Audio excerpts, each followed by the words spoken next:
तो सत्ता हासिल करने के लिए वीर सावरकर पर सियासत अब आम बात हो गई है। वीर सावरकर देशभक्त थे या नहीं थे, यह ऐसा सवाल है जिसको लेकर अक्सर राजनीति की गलियारों में बवाल मचा रहता है। और पिछले कुछ महीनों में कर्नाटक सावरकर पर छिड़े संग्राम का एपिसेंटर बन गया है, जिसकी एक झलक आज देखने को मिली जब कर्नाटक विधानसभा में वीर सावरकर की तस्वीर का अनावरण किया गया।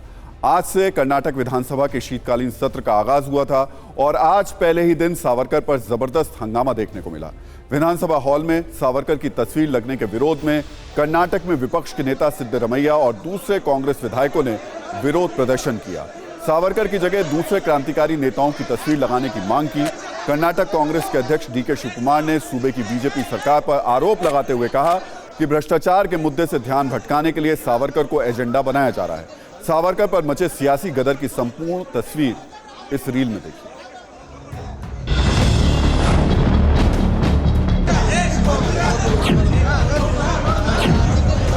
They want our assembly should not take place. They want us to disturb. They have brought this photo because we are going to raise a lot of corruption issues.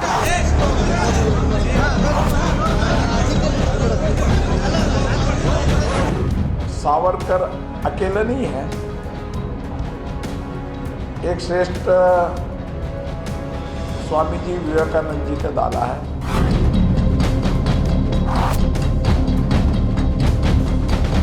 तुम बवाल कर रहे, पार्लियामेंट सेंट्रल हॉल में सावरकर जी का photo है या नहीं है? और स्वतंत्र वीर सावरकर है। स्वतंत्र वीर सावरकर के डालने से आपको दुख होगा। किसका डालना है? सिद्धरामैया को पूछो, ये दाऊद इब्राहिम का डालना है क्या?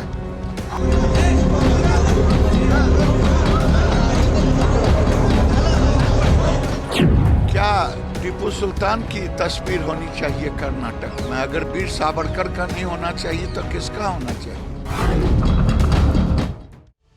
तो क्या मशहूर स्वतंत्रता सेनानी वीर सावरकर की तस्वीर विधानसभा में लगाना गलत है या ये सिर्फ एक राजनीतिक नैरेटिव है? इसे किस तरह देखा जाए, ये एक बहुत बड़ा सवाल है। क्रांतिकारी विनायक दामोदर सावरकर की भूमिका को लेकर दशकों से वैचारिक संघर्ष हो रहा है। बीजेपी वीर सावरकर को एक वीर क्रांतिकारी और महान देशभक्त बताती है, उन्हें अपना आदर्श मानती है।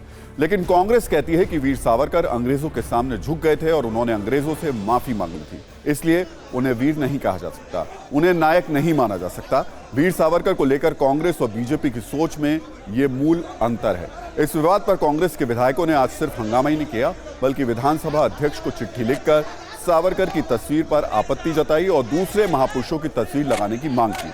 आपको बता दें कि कांग्रेस ने विधानसभा के असेंबली हॉल में किन महापुरुषों की तस्वीर लगाने की अपील की है। इसमें महर्षि वाल्मीकि हैं, बसवन्ना हैं, कनकदास हैं, बी आर अम्बेडकर, सरदार वल्लभ भाई पटेल, ये वो नाम हैं जिनकी तस्वीर लगाने की मांग असेंबली हॉल में कांग्रेस कर रही है।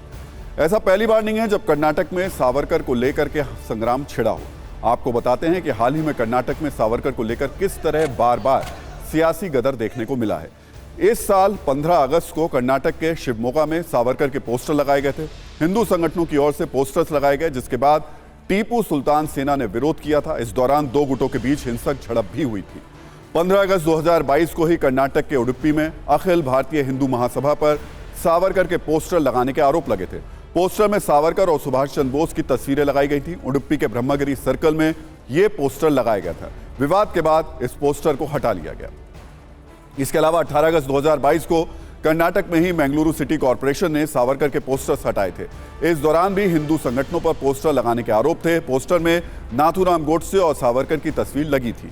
इसी साल 20 अगस्त को उडुपी के अजरगढ़ में वॉर मेमोरियल में पोस्टर लगाए गए थे। पोस्टर में सावरकर और सुभाष चंद्र बोस की तस्वीरें साथ में दिखाई गई थी। इसके अलावा 22 अगस्त को हिंदू महासभा की ओर से पोस्टर लगाने के आरोप भी लगाए गए।